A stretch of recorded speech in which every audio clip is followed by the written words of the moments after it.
Ilang taon ka na po, Yabs? 51. Mhm. Ilan na pong anak mo at the age of 51? Wala po.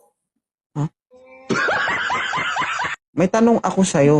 Sa edad mong 51, nakatikim ka na ba ng luto ng Panginoon? Oo naman. Ah. So dahil naghahanap ka, ang tanong, may dugo pa?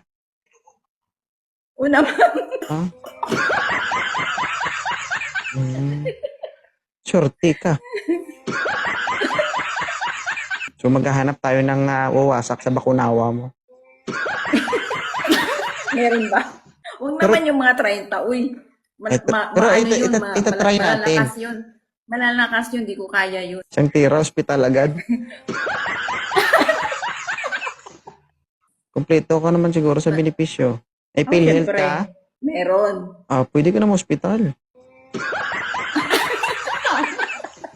Pero Oo. huwag naman tayo kaabot doon. Grabe naman. Paano kung mag-lock? Ang tanong ko sa'yo, tuwid pa yan? Ano tuwid? Mamaya mo pagbukas niyan, nakaganyan na yun, no? Ay, hindi siguro. Hindi. Literal na palaban, pero pag nandyan na sa laban, nako, aaray-aray lang yan. Bakit? Nasubukan mo na ba? Nak, tandaan. Sakit. Maluoy ka sa mama mo. Alam mo namang mahapdi na to.